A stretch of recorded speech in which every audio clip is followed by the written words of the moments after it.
1460 WVOX. Stay tuned now for the Racing for Heroes radio show with host Brett Morash on 1460 WVOX. Hey, Racing for Heroes fans, it's Brett Morash. We are here on September 3rd, 2021 on 1460 AM and streaming worldwide at WVOX.com.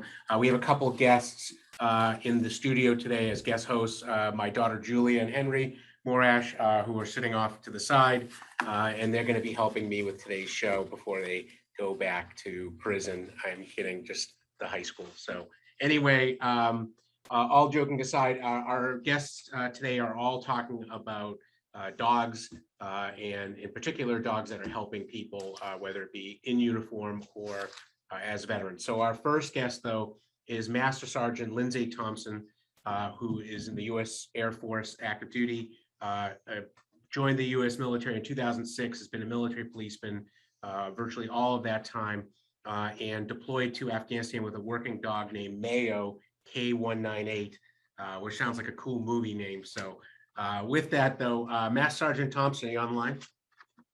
Yes, sir. How you doing today, Brett? I'm doing awesome. And is that really like the dog's name was Mayo K198? So his name is Mayo. Yeah. His tattoo number is Kilo 198. Oh, nice. And now that's a special type of dog, though, right? Like that dog was trained to do a specific mission, right?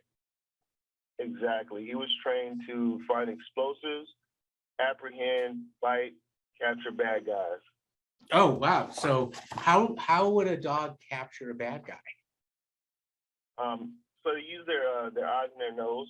Yeah. Right? We either, they search for the human odor, or they see a bad guy posing a threat on myself or any of my teammates, and they will bite him until we apprehend him, put him on the ground, put him in handcuffs, and then we'll take the dog off of the bad guy, just like any other police dog you see on TV. That's amazing. And if I'm not mistaken, the way that the dog's like nose is designed, they have tremendously more scent receptors than a human does. So they smell things that we just simply don't. Absolutely. That's amazing. And so looking at your career here, though, I mean, it just looks amazing. And you got the Combat Action Badge, which is an Army award. So, God bless you there, Master Sergeant. Oh, thank you. So after that, though, you went back, and now you're a trainer, though, right? Like, or you're I guess the lead of the trainers. Is that correct? Yes, sir. So I previously was stationed at the 341st Training Squadron, who is the biggest hub in the DoD to procure and train dogs. So we buy dogs from overseas or stateside. We train them from they're a year to a year and a half, and we'll certify them in either drugs or bombs. And then we ship them out to all of the DoD bases, whether it be Army, Air Force, Navy, or Marine. We provide those dogs. Oh, wow. So are you in a joint command, or is it actually the Air Force in charge of that? So it is, the Air Force is in charge of that program, but we are working jointly together with all of the services. Oh, okay. All right. That makes a lot more sense. I mean, because there's obviously things like Chaplain Corps, and I think even the MP school is all one big training program now. As for the MP schools, I think we're still separate, sir. Oh, are they? Okay. Yes, sir. I had an interesting story going to, you're probably too young, but I had to go to Fort McClellan years ago. Back when that was still the MP school, but we'll save that for another Race Heroes radio show. So why don't you tell us about, what it was like to deploy with a K9 team, and how did you plug into kind of the units that were there? Okay, so how it starts is, once we get to our base and we get a tasking to go to Afghanistan, we'll train for, an extended period of time until we're qualified. We'll go to regional training centers like Yuma or Fort Dix to get our deployment training. After we get our deployment training, we fly over and we'll go to one of the big hubs like Kandahar, Kabul, or Bagram. Once we get to those places, we get plugged into a unit. And during the time that I was over there, we were being sent out to 5 forward operating bases. Once we get out to the forward operating bases, that's when we'll, settle in with our dogs. We'll get acclimated to the weather, acclimated to the different scents of, that area. And, we'll wait until a mission drops. Once the mission drops, we'll be integrated with that platoon. 9 times out of 10, we'll do a briefing, handler briefing, instructing the unit on how we operate, safety, if we're going to send our dog to bite someone, what they're expected to do, what they're expected to do if our dog indicates on an explosive device or any type of, weapons, things of that nature, what they're expected to do, because if they don't know what to do, it could cost someone their life. For sure. So absolutely. So after we give them those briefs, we either head out, either helicopter or on foot. 9 times out of 10, it was on foot. A few times we dropped in through helicopter, and we searched for IEDs. It's a very dangerous job out there. Oh yeah. And, we were prepared to do it at a high level. So that's how we normally integrate with the units. And 9 times out of 10 is not the same unit each time. So our dogs and even us, we have to get used to those people. And sometimes if the unit liked us, they would request us by name. Oh, there you go. They're like, oh, we really love Mayo. Can we have him back? Yeah, and of course they ask for the dog, not the handler, right? No, I'm just kidding. Absolutely, they do. Because a lot of times these infantrymen or whoever we go out with, they haven't seen a dog in 6 to 9 months, and a lot of times it brings and boosts their morale. Yeah, and it gives them a sense of hope of going home and seeing their dog. Gotcha. Now, Master Sergeant, our guest hosts have a couple questions for you. So, are you ready? Absolutely. You're ready for anything. I know. All right. We're going to fire off with a Henry first. So we'll let Henry ask. Okay. Do you guys get to select your dogs, or do they get assigned to you? They get assigned to us by what we call our kennel master. And 9 times out of 10, they'll match the dog with the type of personality that the handler has. So, sometimes females will get the softer dogs, or if the female has a strong personality, like my friend Jessie Keller, she'll get a strong dog because they feel like they'll mesh together well. Now, just quick Race of Heroes question, kind of a follow-up. What type of dog did Heidi Harlow get? She was K9 actually before I joined the military. Good answer. Yeah, so I'm not sure. I remember from pictures, I think she had a German Shepherd. Oh, did she? Okay, gotcha. Yeah, because now she's got Butch and a bunch of other dogs now, so she's kind of collecting them. All right, now Julia has the next question there, Master Sergeant. What breeds are best for the job that you guys choose for them? Could you say that again? I'm sorry. So what breeds are best for each job?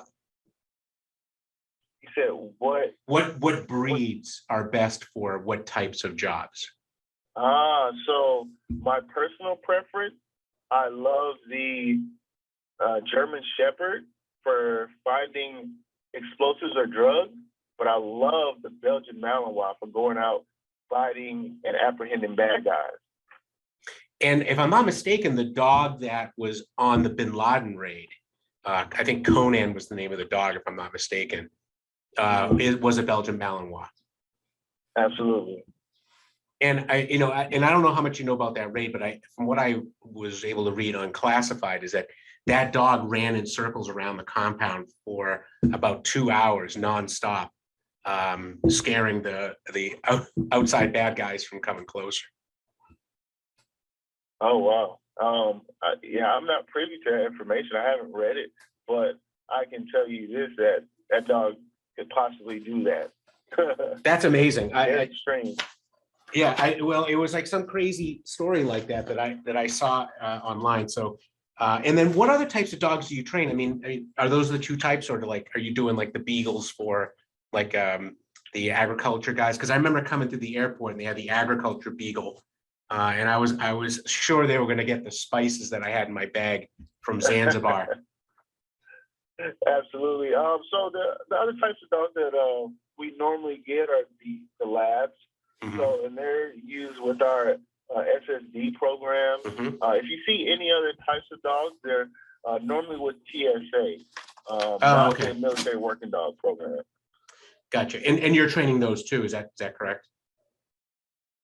Excuse me? Are you training those dogs as well at the Joint Command, or? So they're trained by TSA. Oh, TSA trains them We themselves. actually Okay. work in the same space. So at Lackland Air Force Base, the TSA dogs are trained there, but not by the military working dog force. Gotcha. All right. And then I guess one of the questions that one of the kids had, and they wrote me a note here, is what happens when dogs get to sort of retirement age? Like all of us who stay in for 20 years, I'm assuming in dog years, that's a little shorter. But how long are they on active duty? And then what do they do when they retire? Absolutely. So normally they'll retire out between the ages of 7 to 10. And normally they'll go to their last handler or a handler who had a significant event with that dog. So for instance, Mayo had 2 other handlers after me, but since our deployment to Afghanistan was just so exceptional and we bonded well, I was able to actually retire him, and Mission Canine helped me bring him to Incirlik, Turkey, all the way from Arizona. And he got to come over, live with me until I PCS back to the United States. Oh, so that's he lived nice. an amazing life after retirement. Gotcha. And is he still alive, or has he since passed? No, he passed probably about 3 years ago. He lived to be 14. So. Oh, that's a pretty good age for a dog. And just so you know, Master Sergeant, there's a couple sad faces sitting next to me that your dog Mayo's no longer with us. So. Oh, yeah, I miss him. Gotcha. All right. Well, Master Sergeant, listen, I want to thank you for being in here today, and listen, thank you obviously for your service and that you're continuing to do, because I had to watch and you still got it, and I'm sure at some point you're training your replacements as well. Yes, sir. I appreciate you having me, sir. All right. Well, listen, thanks so much. And I'll be sure to talk to Heidi later and let her know that you were an awesome guest. So thanks so much. Thank you, sir. Y'all have a good day. Yeah, roger that. All right, everyone. Well, that was talking about military working dogs, but now we're going to talk about what happens if you're a veteran and you're in need of a service animal to help you, for various kinds of things. And so in order to help us out today with that, we have 2 ladies from an organization called NEADS, Service Dogs for Veterans, or rather NEADS World Class Dogs. And we are so happy to have with us Katy Hanna, retired U.S. Army Lieutenant Colonel, served in the Medical Corps, and her colleague, Katy Harrison Ostroff, who is a licensed social worker and is head of client services up at NEADS. So welcome aboard, ladies. Morning, Brett. Good morning. Thank you for having us. No, we're so happy to have you. And I think you probably know that I'm a huge fan of Kathy Zamitis, and especially her dad, if she hasn't told you already. Who isn't? She's terrific. Absolutely terrific. Well, I will tell you a quick sea story. So when I was very, very young and I had just got married, I was stationed up at Holy Cross, not too far from where you all are. And when I was young Lieutenant Morash, and Bob Zamitis, Kathy's dad, was an alumni, and he had just left the airlines, and he helped me out all the time. And everything I know about sort of Shrewsbury and the area around there and all that sort of stuff is because of Bob Zamitis. So I'm a huge Zamitis family fan. So you can pass that along to both of them. We will. Thank you kindly. Gotcha. So, and I wasn't sure if you were listening, but we actually have a couple of guests, hosts in here. We have my daughter, Julia, and Henry, who are gearing up to go back to high school. So they were super excited to hear about service amps because they had some questions, which I'll let them ask in a second. But maybe the two of you could explain what NEADS does and who do you serve? So we do call ourselves a world-class service dog organization because everything here really is world-class. We serve both civilian and veteran clients for various needs. You know, if they have some kind of a physical issue that they need help with, or hearing, we have hearing service dogs, and we have a small program for service members that have experienced PTSD. So we have a wide range. The dogs are trained for about 2 years, really amazing training program, trained on 50 to 60 tasks. So it's a really neat program. Oh, that's amazing. And do you serve people all around the world, or mostly, mostly up in Massachusetts or the Northeast? So we do serve nationwide, and we have clients that call us from, all states, primarily for our PTSD program for programmatic reasons. We serve people in about a 3-hour driving range, so they're typically from the New England area. Gotcha. And that's because there's a training aspect of what you do, right? Right, and the ongoing training and follow-up that we do with them. I mean, we have follow-up with all of our clients, but specifically PTSD, it's a little bit more in depth. Yeah. And so how do the dogs help with that, with PTSD? Various ways. I mean, they have tasks that they learn that are really specific to the needs of that person. Tactile exercises, deep breathing. They can turn on the lights in a room that, is dark. They are trained to go in kind of in advance of their person, their handler, so they can help in that way. It's just a little different focus with veterans that are serving for PTSD. Gotcha. And do they help with veterans with TBI as well, or primarily PTSD, or combination? Combination. Gotcha. Sometimes with veterans, even with physical disabilities or hearing loss, there's some element of TBI.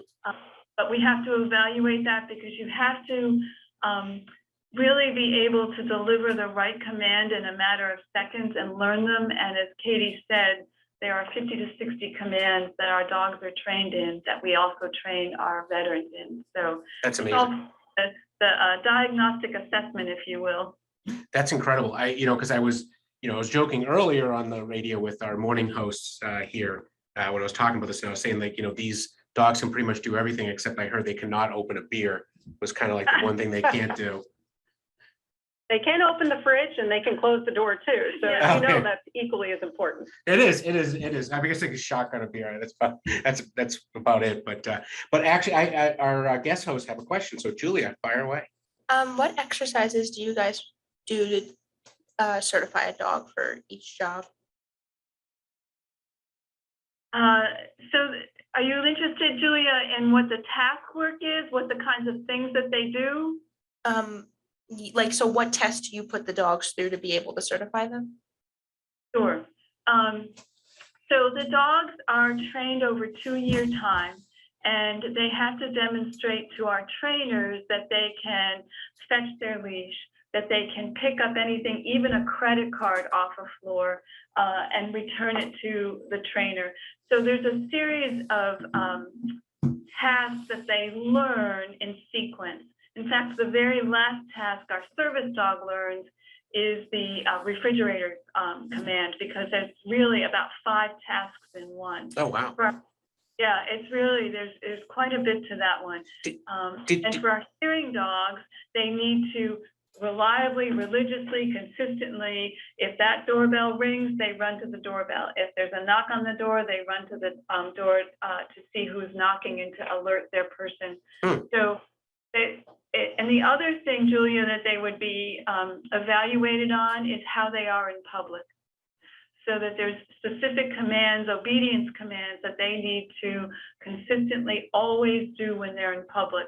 And so at the end of their 2 years, the trainer has said, this dog has met every task that they need to meet, and therefore can be matched. And then once the person has gone through training here, once their handler has gone through training their client, they have to pass a test that shows that they are in command of the dog. Does that help? Yes, thank you so much for explaining it. All right. And Henry, what question do you have? How do you guys select the dog breed to use? That's another excellent question. Labrador Retrievers do very well in the business. They're a good height. You can imagine if someone is in a wheelchair, that you need a certain height for that person, or if they have pain in their neck, they can't really look down at a small one. Plus, labs can retrieve. The other thing we like about labs and the industry likes is that they love you. And so they can make that love from their trainer who's been with them for a couple of years to a new person because they love people. And so once you get related and matched to their new person, as that new person rewards them, loves them, treats them, feeds them, exercises them, they have a good bounce factor and can form a relationship with their handler. And we even see that temporarily when we have people come in and we do an assessment, like we did a follow-up with someone, we were considering a match. We brought, we kind of had her take the dog around and give commands. That dog immediately, even though the trainer was still in the room, started to look to her as you're my person, just temporarily. Oh, wow. Labs have that wonderful way of looking at you, looking back, looking at you, and their, you know, cute little faces waiting for obediently for that next command. It's amazing. So question about that. So I've seen some pretty goofy labs out there too, but these are obviously labs that are like very, you know, good at their job. So how do you pick from the puppies, which ones are going to become seeing eye dogs and which ones are going to become pets and which ones are service animals? Well, I think specifically for the hearing dog program, we're looking for dogs that are willing, they're not afraid of noises and sounds. They're willing to take a little bit more initiative, whereas, you know, for our traditional program, we want very obedient dogs waiting for a command, waiting for the next step. And the hearing dogs have to take initiative because when they hear that sound, they have to run to it and then alert their person. So it's just a little, it's kind of amazing to see labs work in those two different ways. And obviously the hearing dogs can still follow commands from their person, you know, to retrieve things if needed. Sure. That thing, but they're just very obedient animals. But I think at the puppy stage, they're really assessed. I was talking to the trainers the other day about some of the things they do with the puppies, and they got out this chicken dance Elmo, if you can imagine the chicken dance, and it goes on, and they, you know, maybe put an object down in front of the puppies and see how they react. Are they afraid? Do they come up? Are they curious? And we have all kinds of objects around. I pulled in today and I saw a Santa in the play yard, a little plastic Santa that you'd see at Christmas time. They put out novel objects to see how the dogs react and to kind of acclimatize them that it's okay to see new things. Huh. That is amazing. I didn't realize that that even at that level, you know, you're really trying to tease out where these dogs go. Because I'm assuming there must be a certain number of puppies that simply end up as pets, but then there's others where they end up, like you said, like seeing eye dogs or for the hearing impaired. Right. So we do have a program, I think, like most organizations, for dogs that don't complete the program, whether it's for medical reasons or for, you know, just behavioral, they're not able to maybe learn and complete all those tasks on a regular basis. We call them Furlough Favorites, and we have a process for, you know, finding the right match for them and giving them a home as a beloved pet. And then last kind of question before we ask, you know, about how to contact NEADS is, you know, obviously in the airports, you know, we're hearing like airlines and things like that kind of cracking down on what I would say are not service animals, are sort of there as emotional support animals. Can you kind of explain sort of like the navigation of that, like what people should see for a service animal versus, let's say, an emotional support peacock or cat or alligator or something like that? So the airlines have gotten much better about this. And so what we advise our clients is, and the airline requires, is you need to alert the airline that you're flying with a service dog. And then they ask you to upload specific information about their health and where the dog was trained. For an emotional support animal, they are also asking for veterinary records about the dog's behavior. So a lot of that has to be lined up before a person goes on a flight. Oh, wow. You know, they also allow certain size dogs to fly, just, you know, so a person can get from point A to point B and they're a pet and that's what's allowed. But for service dogs, you know, for anywhere that you are, Brett, you want to see a vested dog. You want to see a dog that has, in particular, a logo from an organization. You know, the ADA does allow for owners to self-train, but that's a hard road to go. But For sure. from an organization, they're vested, they have a logo on the vest, and the dog has excellent behavior when in public. Outstanding. Oh, well, thank you for that. And so if anyone out there is interested in learning a little more about NEADS and, you know, what you guys do, or even want to make a donation, where should they go? Go to needs.org. We have a tab right in the main page to click to apply for a dog, and we kind of have like a preliminary questionnaire they'll fill out, and then they go into the application process, and we reach out to them and kind of guide them throughout the process. Oh, that's amazing. And how many dogs do you place a year, roughly?